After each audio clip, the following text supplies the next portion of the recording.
The Promise by the Prowler. There was a young banker named Jonathan Rowland, and he was off to the yearly summer ball. When he arrived, he said hello to his friends and went to the refreshment table. There he met a young girl named Julie. Their hands grazed as each grabbed for the same cup. He apologized, and they sat down and had some punch and got to know each other.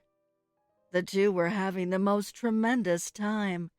They told each other about themselves, their hobbies, their hopes and dreams. By the end of the dance, there wasn't a single thing they did not know about each other. As a matter of fact, they had such a great time getting to know one another, they never even had a chance to dance. The music ended, and an announcement from the stage declared this dance was over. "My goodness, the time flew by," Jonathan said. Julie agreed. Jonathan asked Julie if she would save a dance for him at the next ball, and she of course agreed. Thunder could be heard in the distance, and heavy rain hitting the roof of the town hall. Jonathan had brought an umbrella with him and asked to escort Julie home. She said yes, and they started to walk. She thanked him and said she didn't live far, just over the bridge, in a nice little cottage on the beach. It was raining, but not as heavy as before. They continued to talk and enjoy each other's company, and when they reached the bridge, Julie decided to stop at the railing and look down at the waves crashing upon the rocks below. The wind was beginning to blow quite strongly. Jonathan was starting to feel his umbrella being tugged from his hand. "Julie, it's starting to get pretty bad out here. Maybe we should start heading home now." Julie turned around with a smile on her face, but before she could say anything, the wood railing she was leaning against cracked, and a strong gust of wind knocked her over the side. "Julie, no!" Jonathan cried out in horror as he heard her screams echo as she fell to the water below. Jonathan dove in to try and save her, just missing the rocks. He searched and searched to no avail, barely making it out of the water with his own life. The storm was so violent, Julie's body was never recovered. Jonathan wasn't the same after that. He kept to himself and didn't socialize with anyone. Until a year later, a friend of his was able to get him out of the house and come with him to the summer ball. Jonathan did not want to go at first, but with constant prodding, he gave in and decided to go. Plus, he thought it might do him some good to be at a place where he was last happiest. When Jonathan arrived, he sat down at a table with his friend, but was quickly alone when his friend got up to ask a lady to dance. Jonathan sat alone for a few minutes, and then got up and headed to the refreshment table. He reached for a cup and grazed the hand of a young lady. He raised his head to look at her. "Oh, I'm sorry, madam. I didn't mean to." When he saw her face, his jaw dropped. It was Julie. "How? Julie, you're dead," he said, trembling. "I saw your body hit the water. You drowned." "Yes, Jonathan, but I promised I'd save you a dance."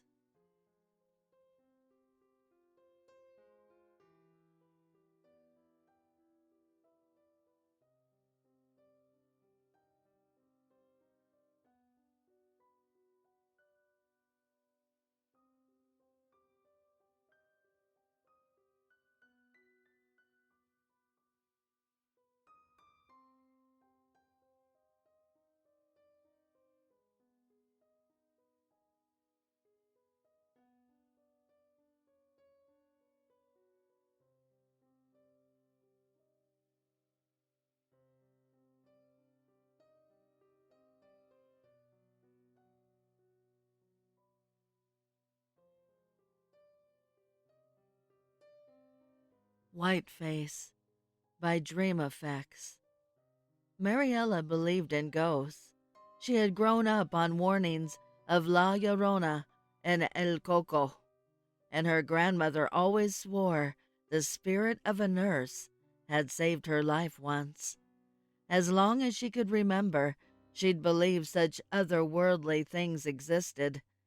So she wasn't surprised when a low moaning drifted through her window one night. Not surprised, but terrified all the same.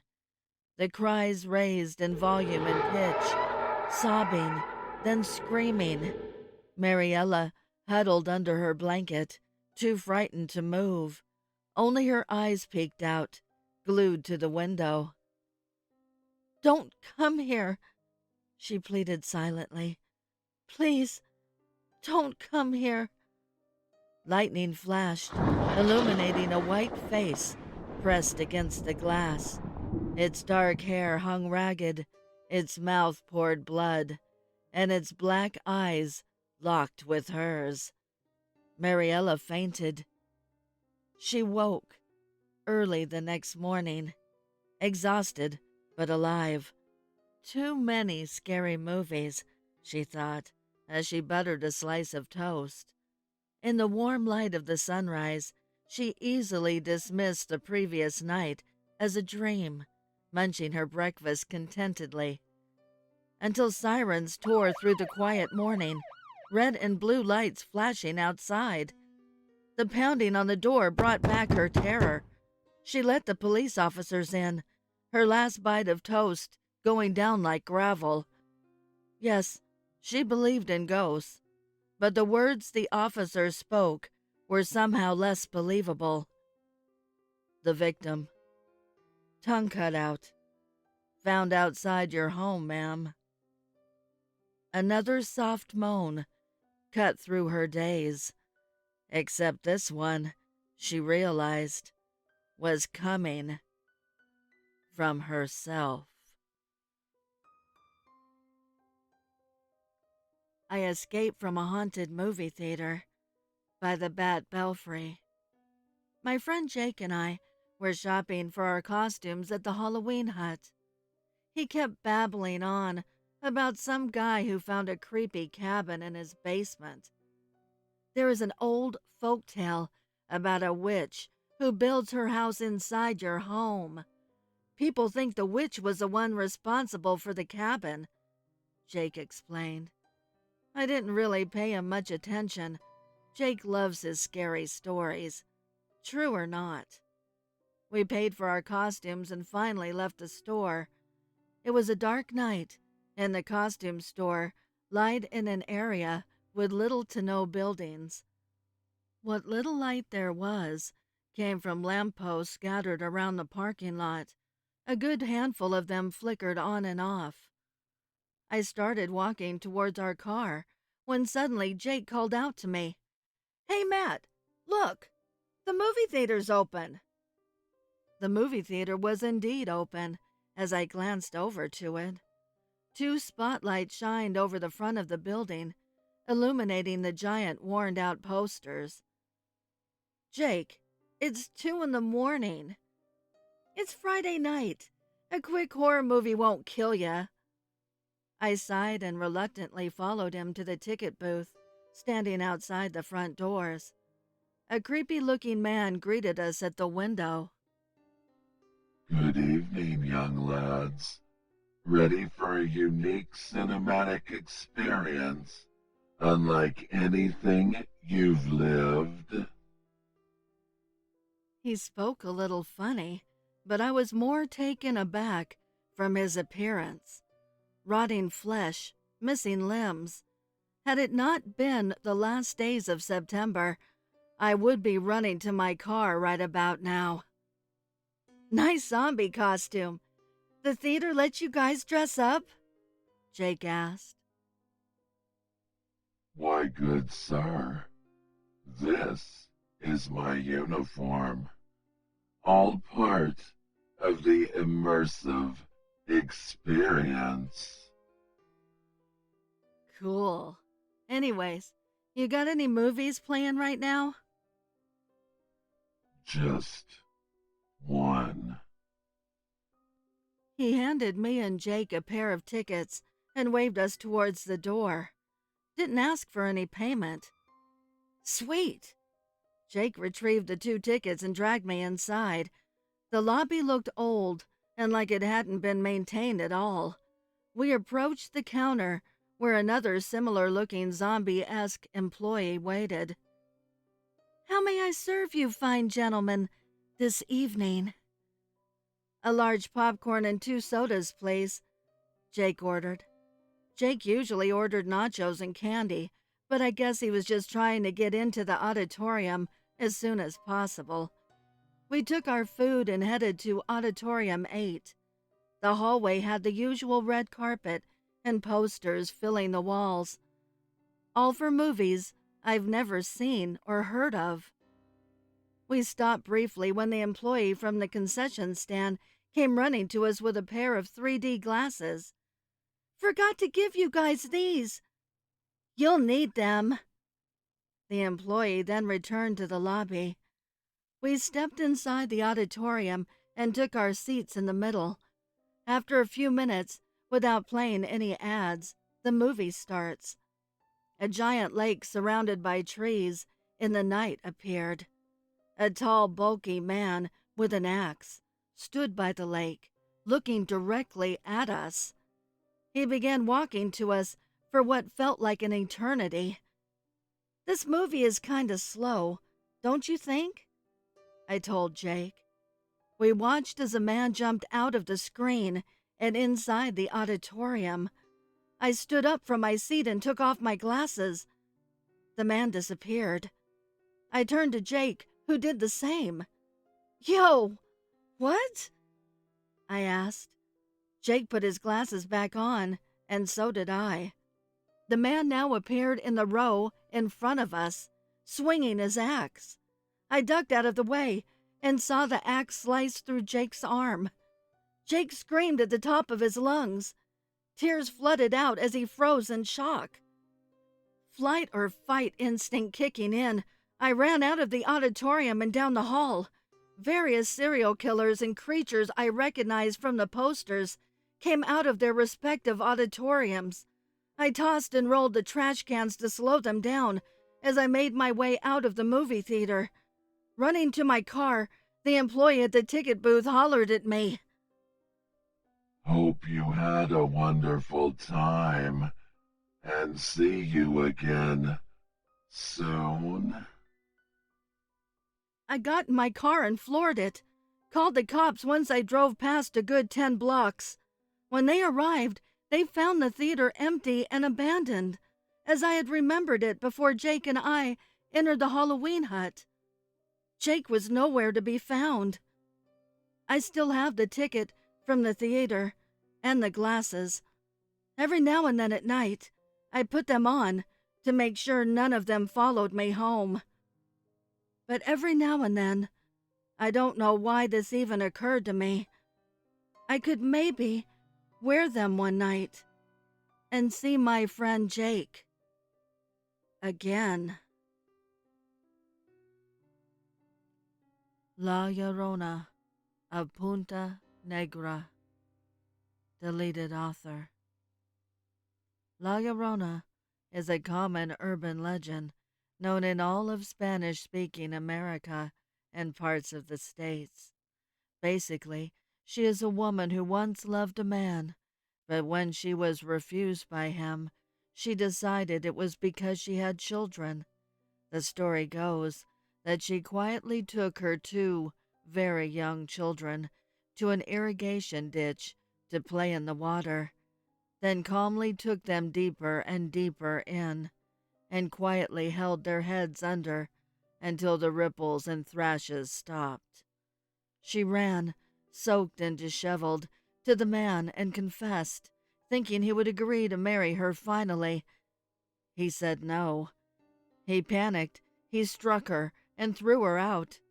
On her way back to her small house, she passed the ditch, saw her drowned children, and lost the last shred of her sanity. She flung herself into the water and let herself drown. Now, if you believe, she wanders lakes, streams, irrigation ditches, and beaches, any water, calling out for her children. If she finds a young person, she will approach them, and upon realizing they are not hers, will attack, crying in rage and loss, and drown the individual. Her tears never stop flowing, and thus she is called the crying woman, La Llorona. I thought that was a legend, but when I moved to Lima, Peru, my mother bought a beach house in a private beach called Punta Negra, so called for its impressive black rocks jutting up into the Pacific fog, and its many large black crabs. Most families in Peru with decent income are members of country clubs, have beach houses, and so forth, so the beach was only occupied by older people and their visiting relatives. This is why I was surprised to see some teenagers diving from some taller rocks into a small canal where the water is turbulent, without supervision, while I was sitting outside my house with my mother. We were saying how they were going to get hurt, and how typical it was for these teens to be acting stupid in front of the one girl present. I went back inside after one jumped again. The next day, my mother, my brother, and I, had to leave because the beach was closed due to an accident. A boy of about 17 years old had drowned when he hit a rock head first, diving in the canal the previous day.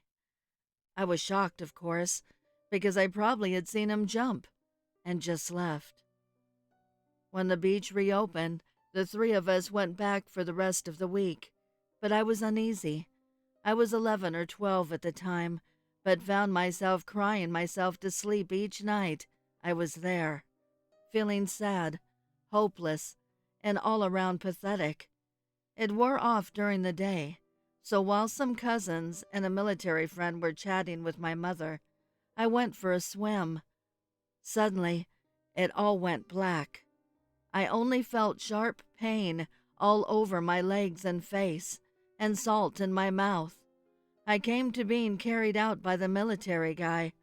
My mother, not a frantic person, explained that the waves had gotten suddenly fierce, and I had been slammed into one of the rocks, which was covered in razor-sharp mussels. Luckily, the salt water all around had prevented scarring from the jagged cuts.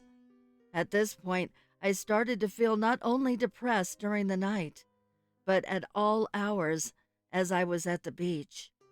I also began feeling terrified for no reason. The only place I felt safe was in the patio space behind the house, which was also the only place in my house without a view of the ocean. My family also began noticing odd things, especially my mother, who I believe may be a practicing druid. My mother was staying one weekend with her friend at the house, and all the large windows in the master bedroom opened without a wind, and an enormous black bird got in.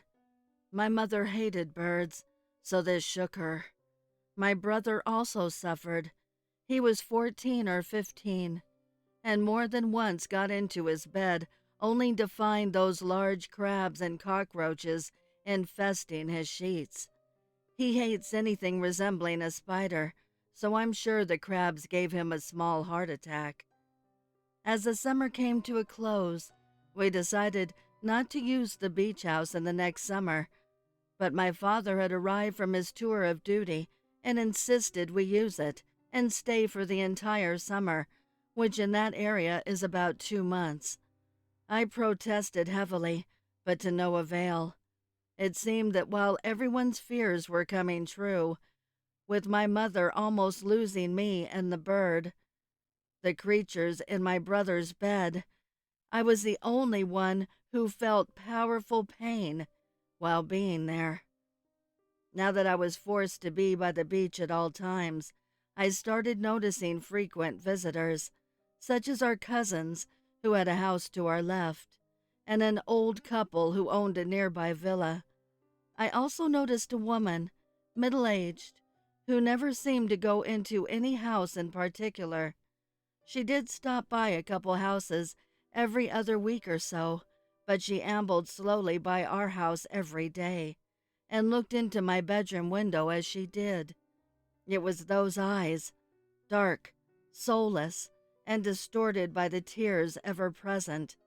She wore traditional Peruvian garb, which was odd because she did not look like an indigenous person, as most people in Peru with that apparel were. She was actually very beautiful, with light skin, another rarity, and a frail appearance.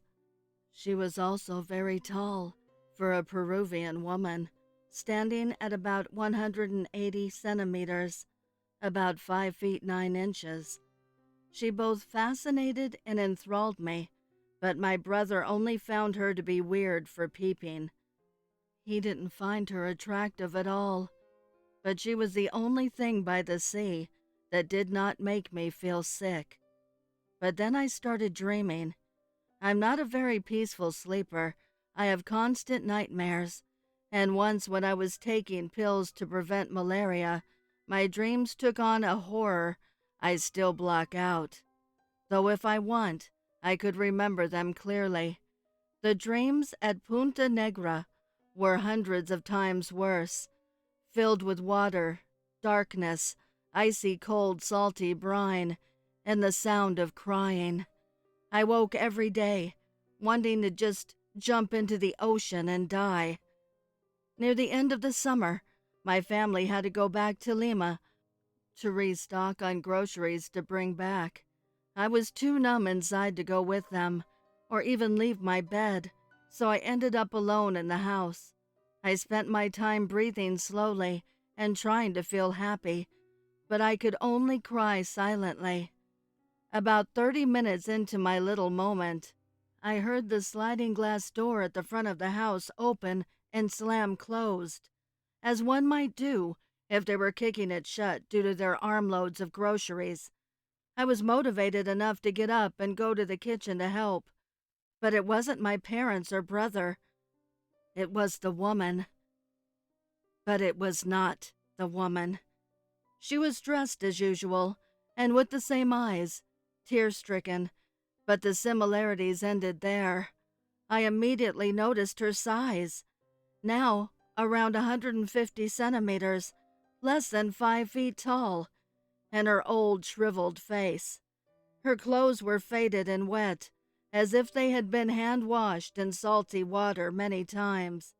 I made a run to the patio, but she moved like a wave and took me by the wrist.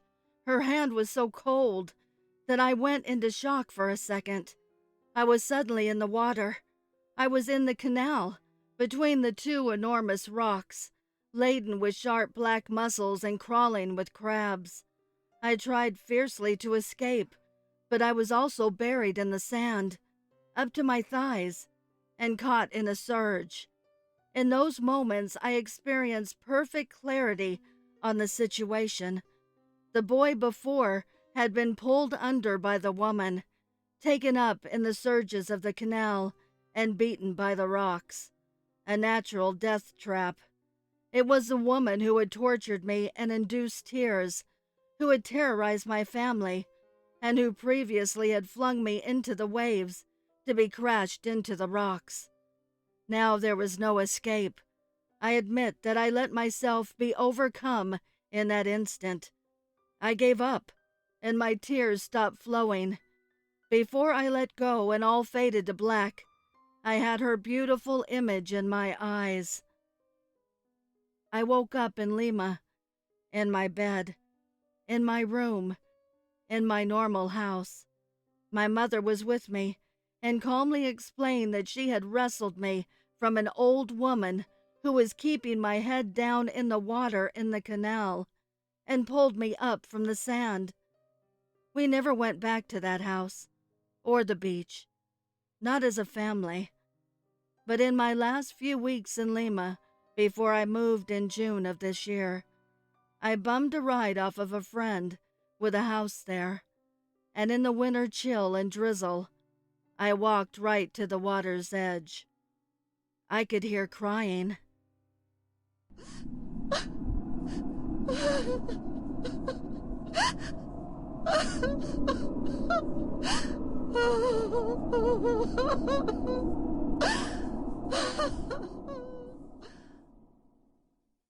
But I was not afraid. I looked behind me into the fog and saw her, La Llorona, clad in soaked traditional clothing, crying and making her way not towards me, but towards the adolescent boys playing soccer loudly on the sound, disturbing the church bell's ring from a nearby slum. I knew she had moved on, and so had I. I fought and lost to La Llorona during my stay at a beach house, but was saved by my mother. Highway 15. There is an old stretch of highway in the Nevada desert that is out of commission officially, but is still used by locals for shortcut purposes. Old Highway 15 was its number designation. It was decommissioned in 2007 when a brand new, more direct highway was constructed connecting the northern and southern parts of the state. It was one of the first highways constructed in the state, making it old and in constant need of repairs. Also, with a stretch of highway that old, it of course has seen its fair share of carnage and gore, fatalities, accidental and non, murders. It's all happened on Highway 15. The highway has developed quite the reputation as being haunted, not just the most haunted in the state, but in the entire country as well. If you ask locally, they will say that was the real reason the highway was closed. The highway, being as old as it is, has many ghosts that people have come across and have claimed to have seen. The ghosts, spanning many different decades from many walks of life, can usually be seen when the sun sets over the desert horizon. There's the woman in white. Funny enough, there always seems to be a lady in white. Many different roads and many different cities and towns have one. The lady in white on Highway 15, however, is said to have met a horrific demise. One night, in 1963, her car blew a flat tire. She pulled over right away and began to repair it herself. The tire jack must not have been put in properly. It was pitch black out after all. Or maybe the device was faulty. Whatever the case, the tire jack snapped loose and the car smashed back down to the ground, startling her. She fell backwards onto the highway, and as she tried to get up, a speeding car ran over her skull, killing her instantly. Her name was Julie. You might see Julie, the lady in white, if your car gets a flat tire and you're trying to fix it on the side of the road. But don't be afraid. She's only trying to help. Another ghost you might see wandering down the old desert highway is the spirit of little Brody Riley. At least 5 years of age, he was able to free himself from his car seat and open the back seat door. He fell out of the moving vehicle, and before his parents could act, he was ran over by oncoming traffic, the details too gruesome to repeat. He is said to show up when improper safety procedures are taking place on the road, so whatever you do, keep it safe out there. The most famous ghost out on Highway 15, however, and the ghost that you don't want to have a run-in with, is the ghost of Natalie Hatchery, a woman in her early 20s. She was hitchhiking down the dark desert highway one night in 1973 when she was picked up by who people think to have been the Desert Strangler, a serial killer who claimed multiple victims on Old Highway 15 during the time. Her body was found savagely ripped apart on the side of the road, not only by the desert strangler's savagery, but also by the desert animals that decided to feast on her flesh. She was left strewn on the side of the road and discarded disrespectfully. It is said that is why she haunts the old highway. It is said she's a protector of young women who break down on the highway. But if you're a man traveling alone, beware, for she does not take kindly to male travelers driving down her highway. It is said men driving past the spot where she was horrifically killed will experience tire blowouts, engine failure, objects hitting their windows, etc. While stranded on the side of the highway, there are accounts of the men being scratched, sudden fainting, chest pains, and extreme sharp pains that emanate through the entire body. I can attest first-handedly, for I felt the spectral attack personally as I drove down the highway, alone one dark, stormy desert night. So, gentlemen, beware of Natalie if you travel alone. And as for everyone else, you best think twice before taking that shortcut. Or do you think you have what it takes to travel down Highway 15 alone? Abandoned Asylum. It was a dark and stormy night when Jane and her friends decided to explore the abandoned asylum on the outskirts of town. They had heard the rumors of strange occurrences and ghostly sightings, but they didn't believe in such nonsense. They thought it would be a thrilling and fun adventure. As they entered the decrepit building, they immediately regretted their decision. The air was thick with a musty smell, and the floorboards creaked beneath their feet. They heard strange noises coming from the shadows, and their flashlights flickered. They made their way through the maze of corridors and rooms, laughing nervously at the spooky atmosphere. But as they entered the main hall, the laughter quickly died in their throats. They saw a figure standing at the far end, shrouded in darkness. It beckoned to them with an outstretched hand, beckoning them closer. Jane and her friends tried to run, but their feet felt like lead and they couldn't move. They were paralyzed with fear as the figure stepped out of the shadows and revealed its face.